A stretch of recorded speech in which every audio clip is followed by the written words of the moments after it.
Hey guys, welcome to Relatable. Today I am talking to Justin Haskins. This guy is the foremost expert that I know on the Great Reset. He has written about this. He's done a variety of interviews on this. This guy really knows the ins and outs of what the Great Reset is. He's going to help us separate conspiracy theory from what's actually going on and what we should be concerned about. And I'm so excited for you to listen to this conversation. Without further ado, here is Justin Haskins. Justin, thank you so much for joining me. Yeah, it's great to be with you. Can you tell everyone who may not know who you are and what you do? Sure. My name is Justin Haskins. I am the editorial director at the Heartland Institute, which is a national free market think tank. And part of what I do at the Heartland Institute is run our Stopping Socialism project, which features a website, stoppingsocialism.com. We've done a book. We've done all sorts of different things, speaking engagements and articles and all kinds of great stuff. So my main focus, honestly, is usually socialism-related topics.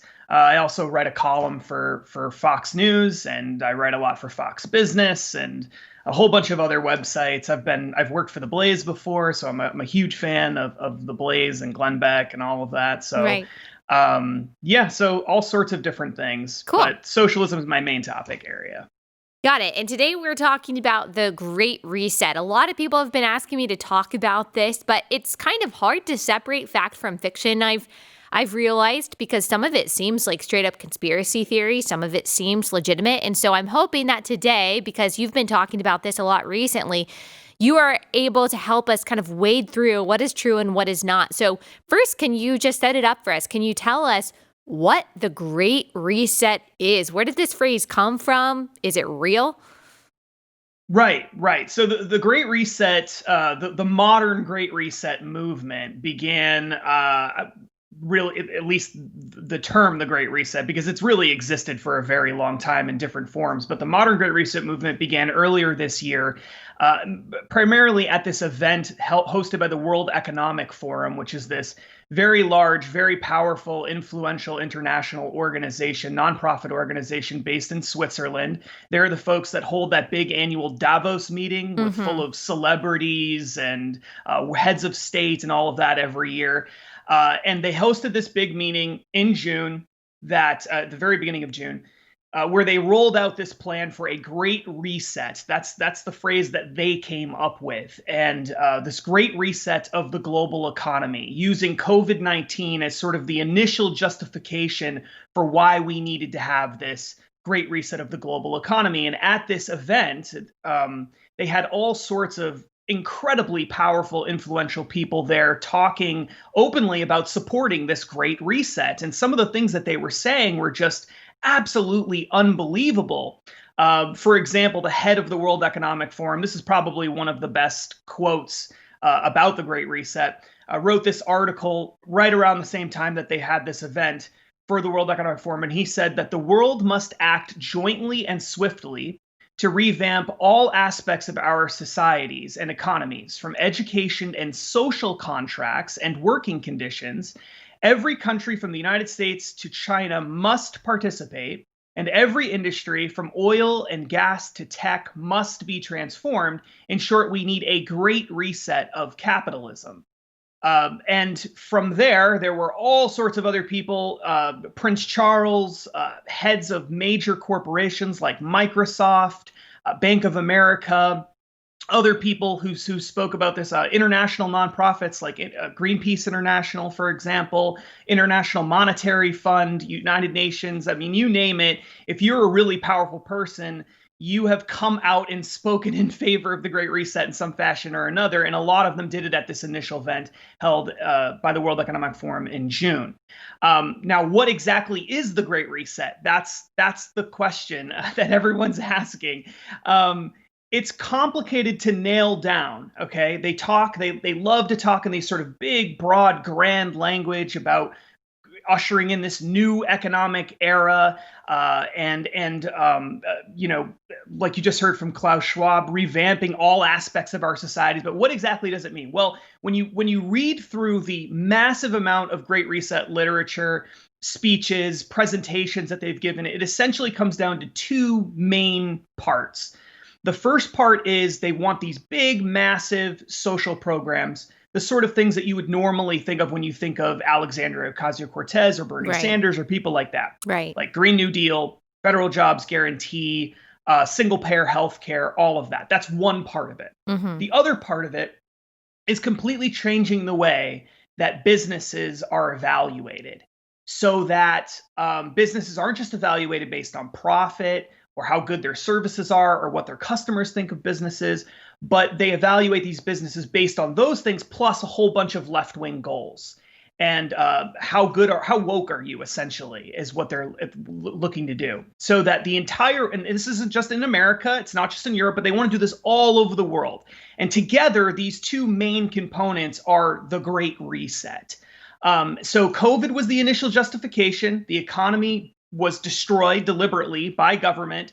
And that was their justification for needing to rebuild it, to take this golden opportunity, as Prince Charles called it, to usher in this Great Reset. And the long-term justification is the so-called climate crisis that we're facing. And that's the reason why we need to do this, even if COVID goes away. So I think that's I know there's a lot there that I threw out there, but I think that gives you sort of a broad summary of what the Great Reset is. So I think part of, well, you can tell me if this is a conspiratorial conclusion that people are jumping to. You know, there are some people who I think that there was some kind of event, I forget what it was called last year, and Bill Gates was a part of it, which just adds to the conspiratorial nature of even saying this, because he's the center of a lot of conspiracy theories. And some accusations obviously are true. But there was an event last year where they pretended to have a pandemic, and it was a coronavirus pandemic. And they talked about, what they would do in the government and how they would handle that sort of thing. So some people are looking at something like that, and then they are looking at where this virus came from. China.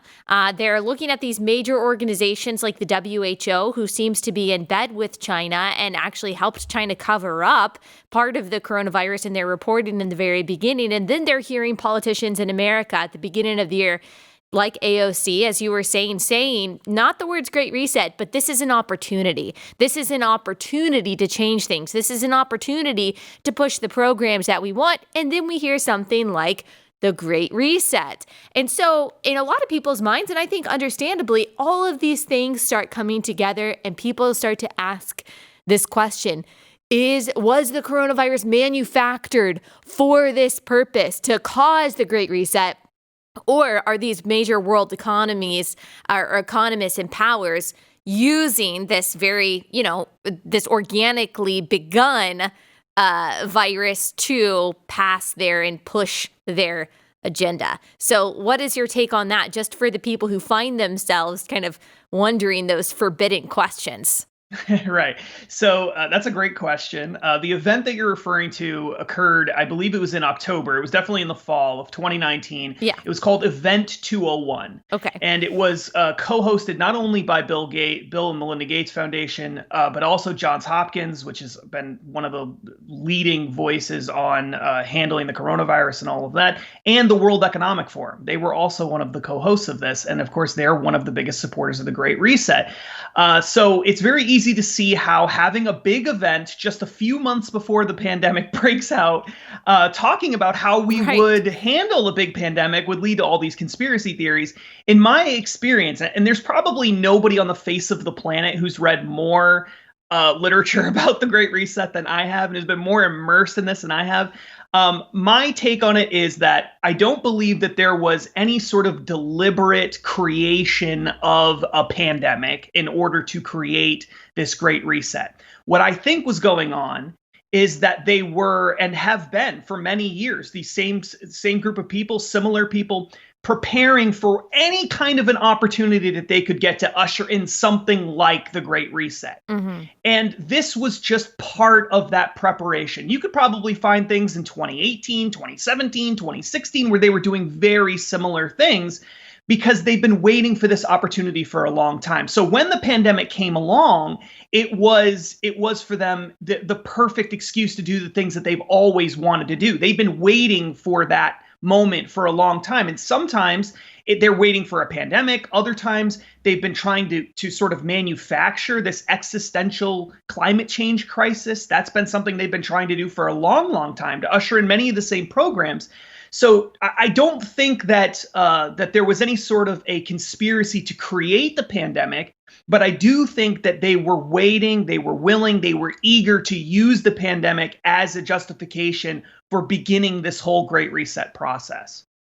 And do the lockdowns, I think another question that people have, okay, well, are some of the lockdowns, which seem to be in a lot of cases very arbitrary, and they kind of spontaneously pop up, they're not correlated to any kind of data, do these kind of shutdowns of small businesses, of restaurants, of schools, of people who are just trying to get by, does that have anything to do with the hope of precipitating the Great Reset? Or is that just, again, a part of a conspiracy theory and really the lockdowns that are being pressed by these Democratic politicians and this whole big Great Reset agenda, they just happen to coincide, but they're not actually cooperating? So I think initially the primary reason that you had so many lockdowns was because, remember, you had a lot of conservative governments, or so-called conservative governments, locking everything down too. Yeah. Who these people would not support a Great Reset, right? I think initially politicians are just trying to cover their butts, right? That's one of the first things that politicians do. And so I think what they were trying to do is they didn't want to be the first. They didn't want to be a politician that allows things to stay open, and then thousands or even hundreds of thousands of people in their state die as a result of keeping everything open. And at the time, there were public health experts saying that no matter what we do, you were going to have maybe over 1 million people die from coronavirus, no matter what happens. There were people saying that at the time. So I think initially it was more of just an overreaction in certain cases. The lockdowns, the way they rolled them out, never made any sense. So I think it was just an overreaction. Over time, though, when we started getting more data and more evidence, and it became very clear that these lockdowns weren't working, we could see that in other countries around the world where they were locking everything down, and it still wasn't stopping the pandemic from happening. When we started realizing that most of the people who were dying were older people, they were people with pre-existing health conditions, they were people who were living in nursing homes. It didn't make any sense to lock down people who are in their 30s in Iowa. Why would you do that? That's not where people are getting sick and dying. And so I think over time, what the left realized was two things. Number one, it would help them accomplish their goals to keep things locked down. Okay, I don't think there's any doubt about that whatsoever. Number two, and probably most importantly, it was going to hurt Donald Trump. Yeah. And everything comes back to politics eventually when it comes to understanding the motivation of most politicians. And I think that it was just too good of an opportunity for them to really stick it to Donald Trump, whose main talking point going into 2020 was, look at how great the economy is. Right. And so then they got a chance to kill it. And they did. They're not going to allow that thing to come back to life right before the election happens. So I think a lot of it was politics, not a conspiracy theory. Right. And I think that we're seeing some of that revealed by Nancy Pelosi when, she rejected Donald Trump's offer of a $1.8 trillion relief package that was really a good compromise, at least for Democrats, between Republicans and Democrats. And now it looks like she is going to accept a smaller package, $900 billion. And when she was asked about this, of course, as she does, she got very agitated. But she said, well, look, we've got a Democratic president now. And so it's a game changer. And so it does seem like, okay, she and other politicians who really hated Trump were willing to let Americans suffer for the sake of winning the election. I also wonder with these big major powers kind of wanting the bureaucratic status quo, especially in the United States, how much influence those powers, even the World Economic Forum, had over this election. I mean, it was very clear that, China, for example, and even the WHO, the UN, these kind of just swampy international organizations, that Donald Trump really got in their way, especially when it came to they're trying to push the climate crisis as this existential threat. Him, pulling out of the Paris Climate Accord. They don't like any of that. Do you think the international powers that be helped influence or drive the outcome of the election at all? I think to some extent, perhaps. I'm not like alleging cheating or anything, but right. Just with funds, with pressure, with whatever it is. Yeah, I mean, I don't think there's any doubt about it at all that one of the main talking points for Joe Biden going, throughout his campaign was that, the world hates us because of Donald Trump. Very similar to what we heard about George W. Bush toward the end of his presidency as well. The world hates us. America first is not good for the world. We need to be working more. We need more multilateralism, all of those sorts of things. And I don't think there's any doubt about it that was definitely part of the campaign. I also think that John Kerry, who was a big part of Joe Biden's campaign, and a lot of people who are surrounding Joe Biden as well, they're deeply in bed with the World Economic Forum. Yeah. They're deeply in bed with all these big international organizations. They work together all the time. And there was coordination. I mean, that is not a theory. I mean, it's a fact. There was coordination. The most obvious example of it is the Build Back Better slogan that Joe Biden was using everywhere. He was talking about Build Back Better. Everything was the Build Back Better plan, which is a stupid name, by the way. But everyone was talking about Build Back Better, right? Well, Build Back Better is a term. Those exact words have been used for years and years and years by people at the World Economic Forum, by people at the World Bank and other organizations talking about very similar policies. So Joe Biden literally copied and pasted the slogan that had been used by these international organizations for many, many years. And then other people like Justin Trudeau, for example, in Canada, Boris Johnson in the United Kingdom, they all started echoing these same talking points. Build Back Better. World Economic Forum started publishing articles. Right around the same time, Joe Biden started really promoting this Build Back Better mantra. They started releasing articles with Build Back Better all over the place. I mean, dozens of them. And so there's no doubt about it. There was coordination between these groups. However, with all that said, I think at the end of the day, the reason why Joe Biden won the election, if he won the election fairly, and I know there's a lot of people who don't believe that happened, but if he won the election fairly, the reason he won, I think, has more to do with Donald Trump's personality and his communication skills than it did anything else. I think that was the primary issue. Yeah. I think Donald Trump would have been maybe one of the most popular presidents ever if he had just been a little bit better at communicating, stayed off of Twitter a little bit more, and had a different approach to people. I think that's what it came down to for a lot of middle of the road voters and even some Republicans.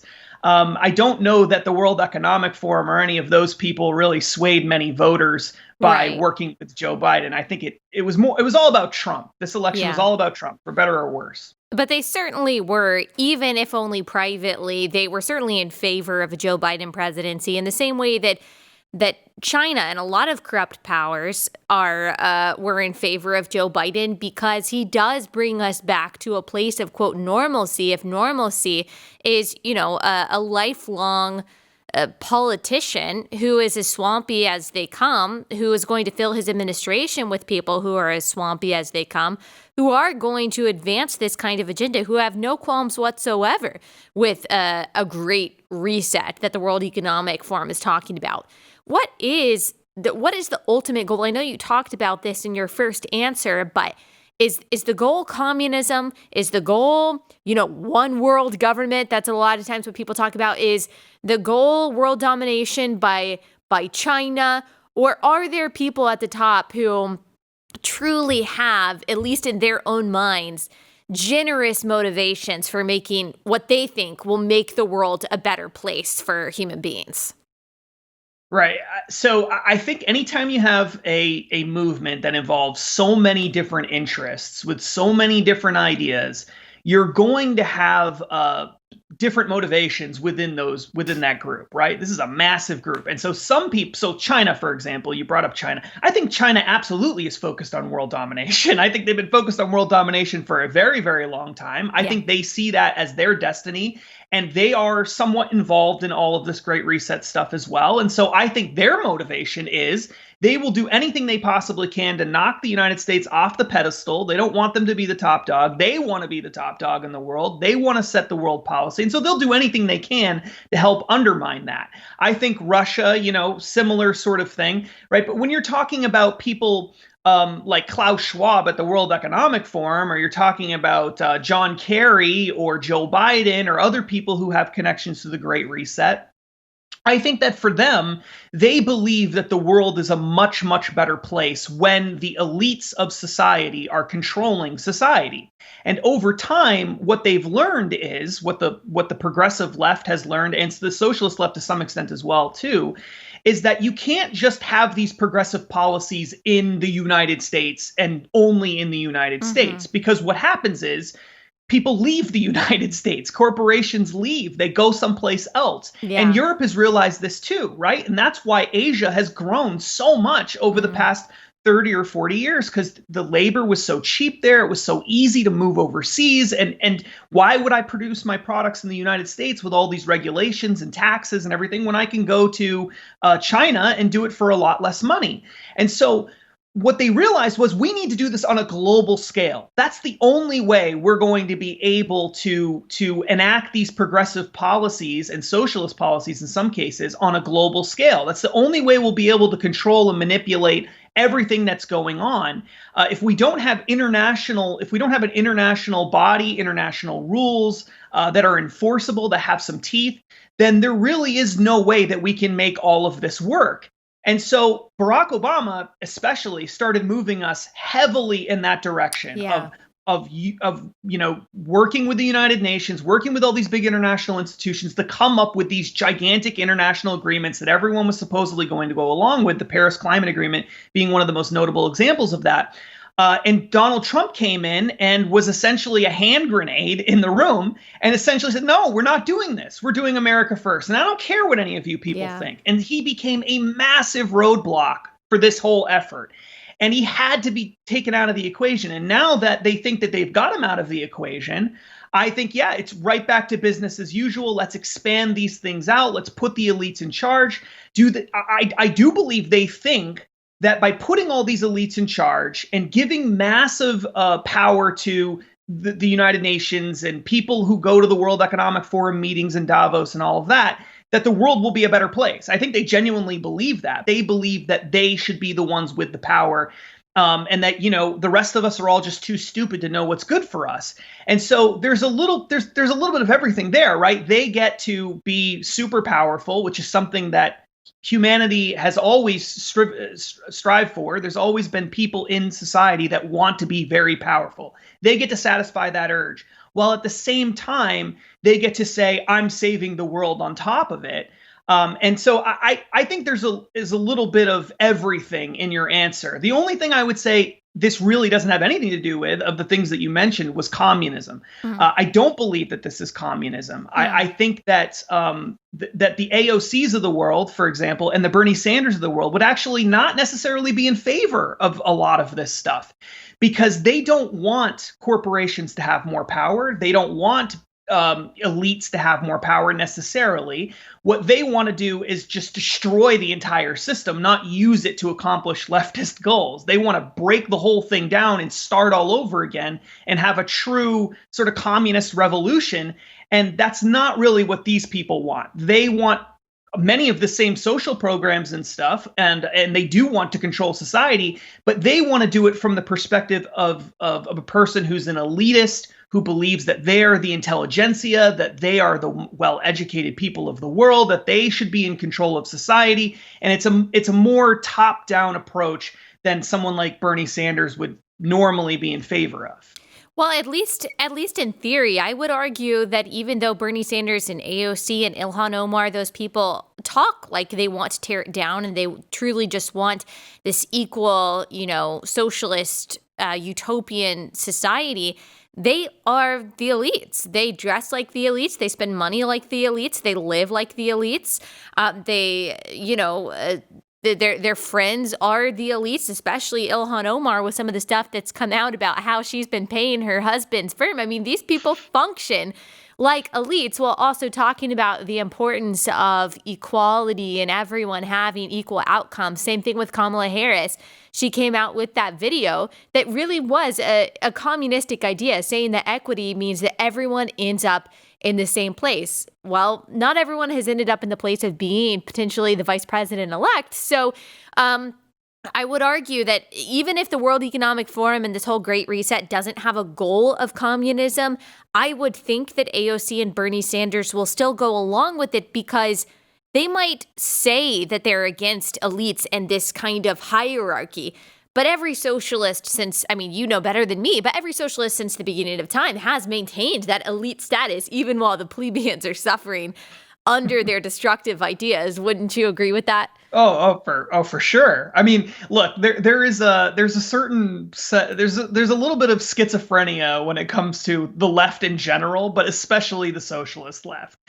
They are massive hypocrites, and we've seen this over and over and over again. People who say they live their whole lives. In some cases, they fight revolutions. They kill people over this idea that they want absolute equality. But then when they actually take over, they don't provide absolute equality. They take what's theirs. They stay in power, and ultimately, the rest. There is a class system. There's the people who are in charge of the society, and then there's everybody else. So I don't think there's any doubt about that at all.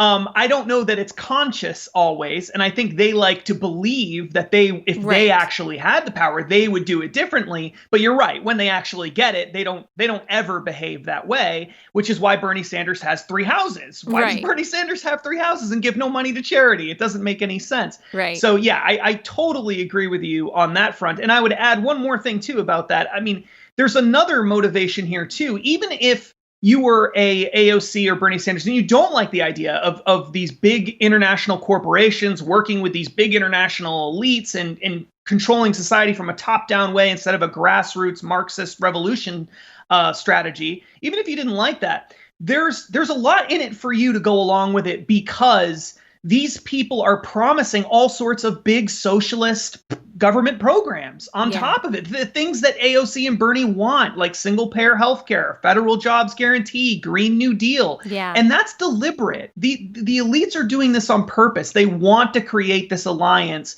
with the hard left. Yeah. And even though they're not necessarily in that same camp, they know that if they promise these things, it will help them get the job done. So there is a little bit of an alliance here, even though I think there's some conflicting interests. Right. I think that probably most Democrats and maybe some Republicans too, who are more, there are Republicans that are in favor of big business and big government in some ways. But I think that probably the Democrats primarily and the Republicans that kind of go along with some of these left-wing policies, they probably don't know that they are a part of this greater Great Reset agenda. But when you think about, if you were to break down a lot of what you've said, that people at the top at the World Economic Forum, these kind of, quote, global elites, to borrow a term, they want to use chaos to take control. And maybe in their minds, they think that control is going to be for the benefit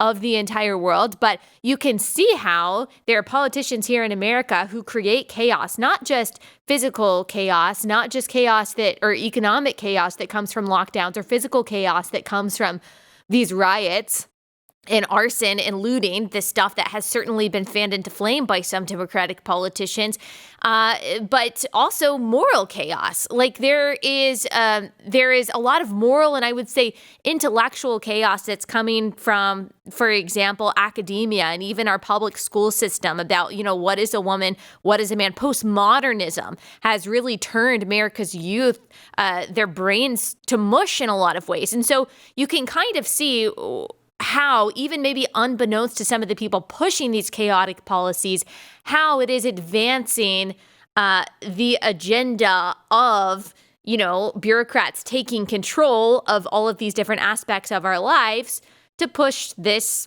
left-wing social program, big business, big government agenda. Would you agree with that, or am I putting pieces together that don't really go together?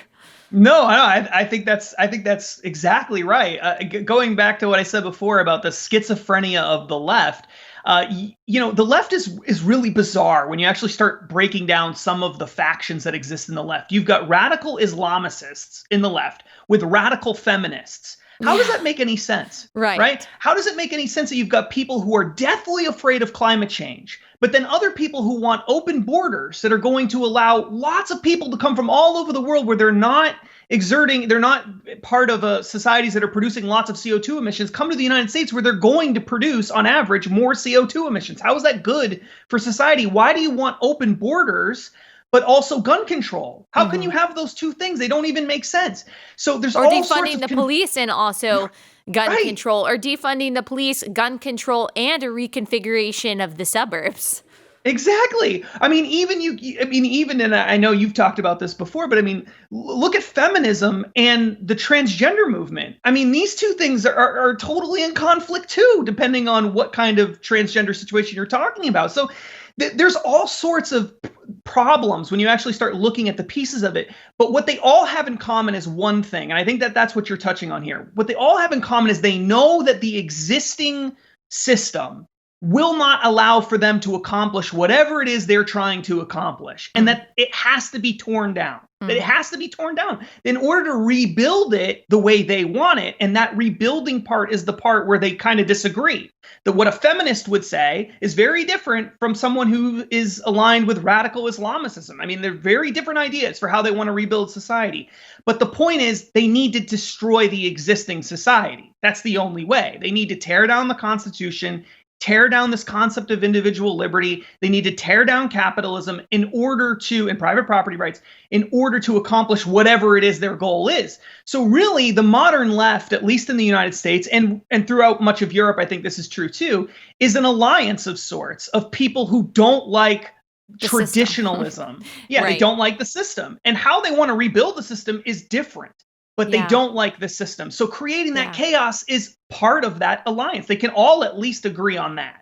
And it's not even necessarily just people who identify themselves on the left. Like, I think this is a very small group of people, but there are, ethno-nationalists, there are white nationalists who actually find common cause with a lot of the identity groups on the left. They find common cause with, for example, Antifa or those more radical groups on the left, because they too think that the American system is bad, that it's done a disservice to people, that, they reject conservatism because they say, what is conservatism actually conserved? And so that's that group of people too. It really kind of does span the traditional spectrum of people who just want chaos. And they're, like you said, not all of their goals are shared necessarily, their end goals and their end vision, but they all want destruction. And it's almost like they want to duke it out to see who wins. Whereas people like you and me, I don't know how, big of a share we are of the American populace, probably a pretty big share if you were to get down to it, that are like, no.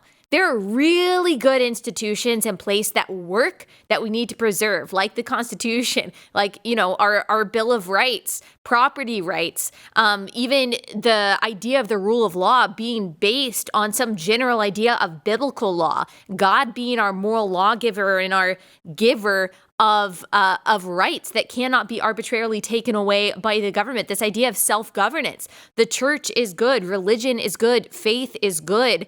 The nuclear family is good. All of these things have acted as bulwarks, as defenses against totalitarianism. And so you can actually see why the people who hate these traditional systems and want chaos and want control and want something new have to tear down things like the family, have to tear down things like the church, have to tear down the things like individual rights and property rights. All of those things are and have been for hundreds of years standing in the way of people who want all the power. Do you agree? Yeah. There's no doubt about it. And the way that what you're saying is true, the way that we can prove it, is that the left never comes out or they rarely come out and say what they actually want to do. Mm. It's always coded in all of this other Right. language that really isn't the truth. It isn't really what they're after. And then they run politicians like Joe Biden who position themselves as being so-called moderates when they're not really moderate. Why do they do that? Why doesn't the left just come out and say what they really want?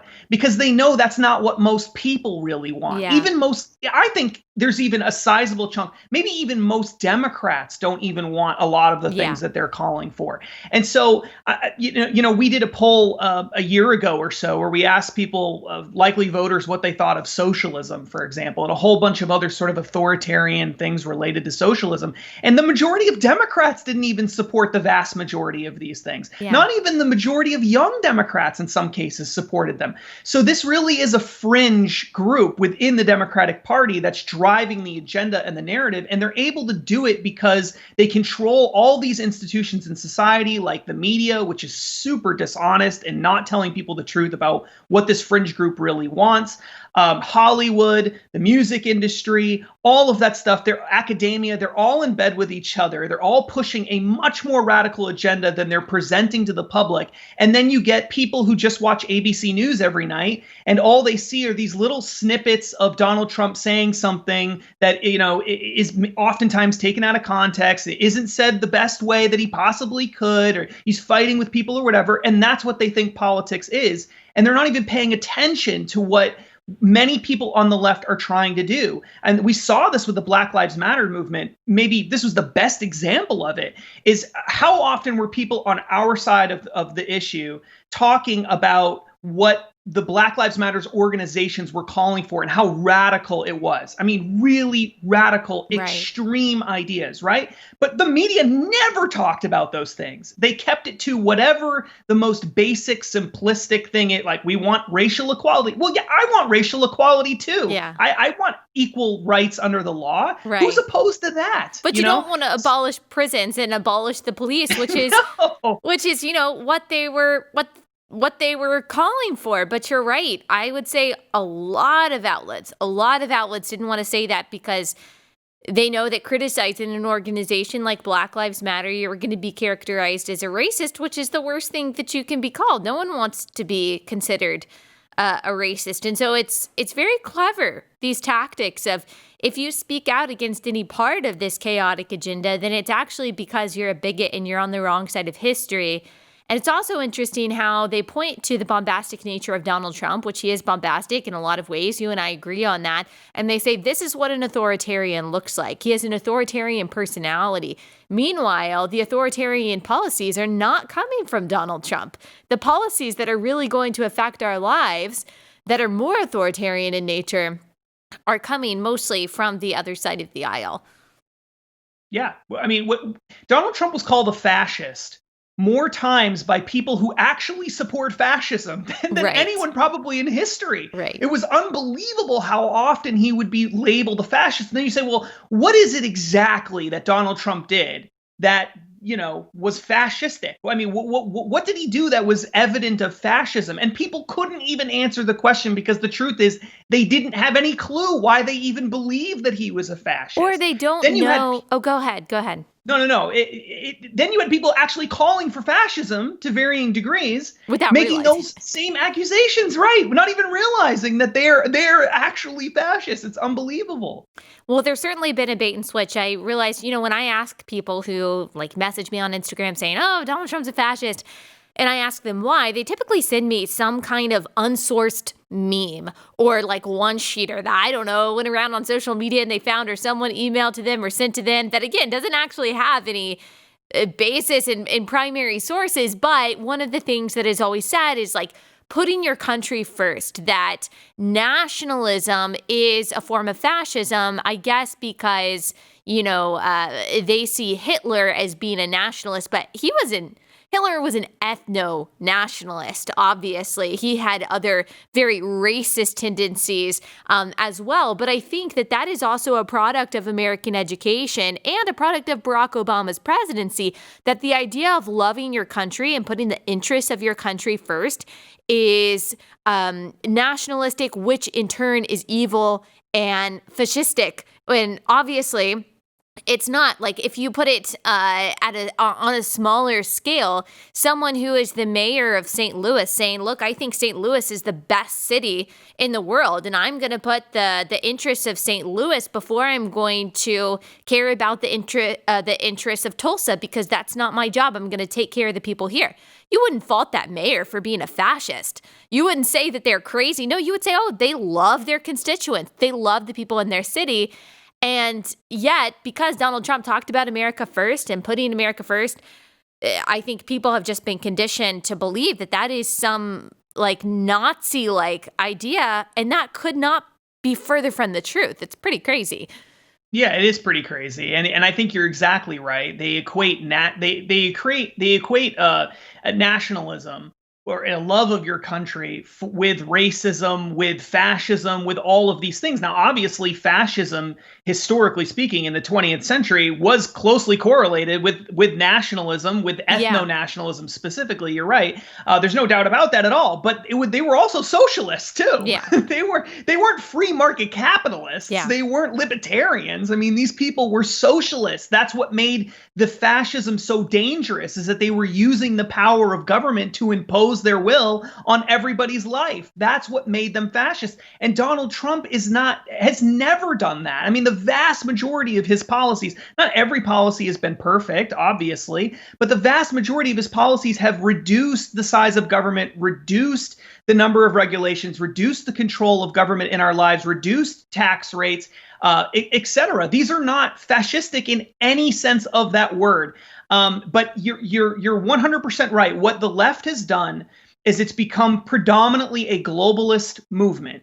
And anyone who is not globalist, anyone who believes that America is a unique place, America is a special place, it's an exceptional place, or anyone who believes that Canada is a unique place and a special place and an exceptional place or whatever is bad for the world. That the only way that we're ever going to solve all these big challenges we have, especially climate change, that's the big one that they talk about all the time, is if we're all working together. And by working together, they don't mean I freely, America freely decides what we're going to do, or me as an individual freely chooses what to do. They mean work together by imposing their will on everyone who disagrees with them. That's what they mean by that. Yeah. And there's no doubt about it that has been a key part of leftist thinking for a while now, but it's ramped up ever since Barack Obama's became president. Right. And I think a lot of us have felt that without actually being able to articulate what's changed. What changed while Barack Obama was president? Our country feels really different. It felt really different when Barack Obama left than when he entered, with race relations, culturally, socially, politically, how people view America, patriotism dipped. Why is that? And it's kind of come together and come into focus for me just in the last year, looking at this election. A lot of things that were bubbling under the surface while Barack Obama was president, or the media didn't report on, kind of came to blows over the past 4 years and really over the past year. I would love for you to talk really quickly about Agenda 2030 and what that has to do with all of this. Right. So Agenda 2030 is it's also referred to as Sustainable Development Goals. And what they are essentially are the United Nations produced these goals for what the world should accomplish by XYZ date. They've done this in the past. In this particular iteration, it's by 2030. They'll have other agendas in the future where they'll talk about 2040 or 2050 or whatever. And essentially what it is it's predominantly leftist goals. It's a lot of wealth equality. Some of it is stuff that most of us would agree with, like we want women to be paid fairly and, stuff that's not controversial. We want people to have free speech. We don't want religious suppression. But then there's all sorts of leftist goals built into it as well. The way that Agenda 2030 and the Sustainable Development Goals fit into all of this stuff that we're seeing with the Great Reset is that the primary part of the Great Reset that deals specifically with how we're going to change businesses, this thing called ESG standards, environmental, social, governance standards, They want to create this whole new system for reevaluating businesses, and that system would give a score, an actual numerical score to businesses based on how good they are at achieving left-wing goals, along with how good they are at making money and doing all sorts of other things, right? That's how they would evaluate these businesses. And a lot of those ESG standards are built around the sustainable development goals. So what they're trying to do is find a way to get businesses on board with sustainable development and sort of coerce them in some cases, force them outright in other cases to become leftist institutions, essentially, so that all international corporations all over the world are required to become part of the leftist movement through this ESG system that they want to build. And again, there's some disagreement about how they would go about doing it. Right now, there's all sorts of global corporations that have already started using ESG standards. Right. And you can really see the desire to crush small businesses and to kind of transfer that business to, companies like Amazon, to big tech, to these other major corporations, because if you are betting on or you're depending on compliance for this Agenda 2030 to work, then it's much easier to do if you've got a few big major corporations that are aligned in your social and political goals than trying to manage all of these small businesses. And you can see how really they can kind of circumvent the government in this. Like it doesn't really matter if we technically have a First Amendment, if we've got these companies that are all in charge, that are limiting what we can read, what we can buy, what we can say, who are saying that, we're not going to process gun sales, for example, or like certain banks are doing that.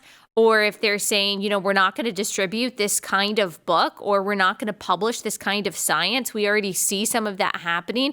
Or you're not going to be able to shop with us if you espouse these kinds of views publicly. It really doesn't matter if you have a First and Second Amendment. If you are not even able to engage in the public sector or in polite society, or you're not able to engage economically, you're basically, economically forced into compliance in the name of the common good. There's a lot of evil done in the name of the common good, and a lot of this seems like that. Okay, is there anything that you can leave us with? Is there any optimism, any hope in this? Like, can we push back at all? And also tell people, where they can find you and follow you and all of that good stuff. Sure. So I think that if we're going to take anything positive away from this at all, it's that the fact that we're having this conversation is a very, very good thing. And that's the thing that's going to stop this Great Reset from happening. Every piece of evidence that I've seen, polling results, et cetera, show very clearly that most people don't want this, not at least in America. It's just they don't know what it is. They don't even know how to identify it. And if we can talk to each other about it, and if your audience can talk to the people that they know about it, then we can stop it, because politicians at the end of the day want to win elections more than they want anything else, including the Great Reset. Yeah. So if we can just get people to realize that that's the situation and talk to their neighbors and their friends and the old lady on the bus about it, then we can actually stop this just through a public education campaign. And of course, we're going to have to win some elections in the future too. But I think that's a big part of it. People who are interested in learning more about my work can find me on social media on basically every platform you can imagine at Justin T. Haskins. And of course, they can go to stoppingsocialism.com and the heartland.org and find all sorts of my material and work from people who are closely allied with me as well. Justin, thank you so much. This has been so enlightening, and I would love to have you back on soon, because there are a lot more questions that I have for you, and this has been very, very helpful. So thank you so much. Anytime, Allie. Great.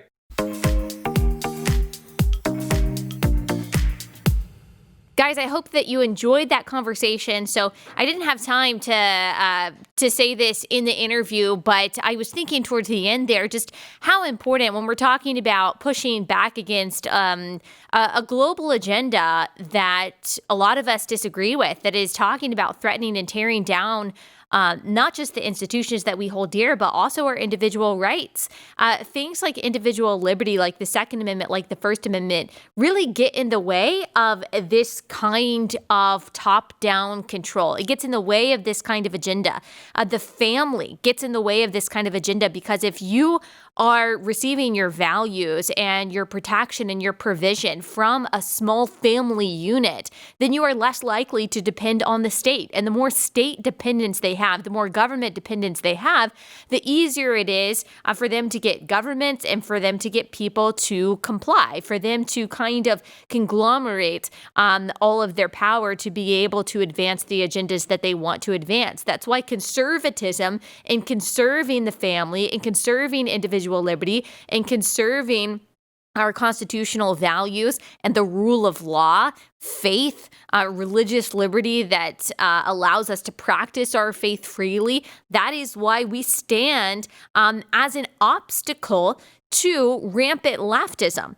And Christianity in particular has been a thorn in the side of tyrants since the beginning of our founding, not because we're always political revolutionaries, because we reject the idea that we belong to the state. We reject this idea that a government, either a state government, a national government, or a global government, gives us our rights and therefore can arbitrarily take away our rights. That we are ultimately and consistently, moment by moment, beholden to the King of Kings. That doesn't mean that we flout all laws. That doesn't mean that we ignore earthly authorities, knowing that according to Romans 13, they were instituted by God. And we have an obligation, according to God, to submit to them insofar as that doesn't cause us to sin. But whether or not we have a First Amendment, Christians are going to share the gospel. Whether or not we have a First Amendment, we are still going to worship the Lord. Whether or not we have sanctioned familial and parental rights, according to the government, we are still going to form families in accordance to how the Bible tells us to form families. It doesn't matter whether or not we are allowed to be hospitable or whether or not we are allowed to be generous. According to the government, we are going to be hospitable and we are going to be generous to our neighbor because the Lord calls us to do those things. And as long as there are people that are appealing to an authority that is higher than the government, it's going to make these authoritarians very mad. It's going to make the agenda a lot harder. And so our resistance to things like this doesn't necessarily look like protests. It doesn't always necessarily look like calling your senator or your representative, although I think that's very good. We live in a country where we are free to do that still, right now at least, and that's wonderful. But it also just means living your life in what is now considered, or what will soon be considered, I think, a radical way. Loving God, loving your neighbor, and loving family. Submitting to God as the ruler and as the authority of the universe, realizing that you are beholden to Him, that you are going to stand before Him one day, that He will one day rule in totality.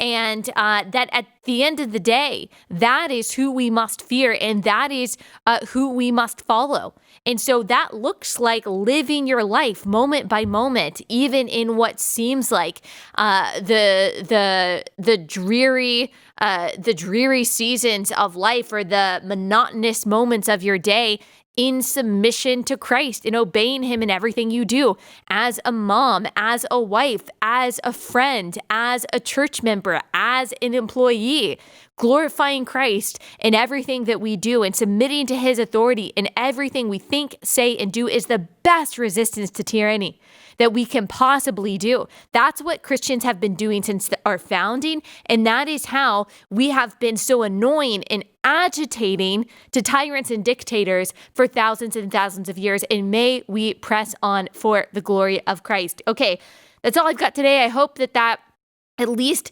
gave you a little bit of knowledge of what the Great Reset is. I know it's, there's a lot of craziness out there and a lot of confusion out there, and we really just scratched the surface, but I hope it enlightened you a little bit, and I hope to have left you with some equipment and encouragement as we are waiting in this chaotic and crazy world. Okay, have a great rest of your day.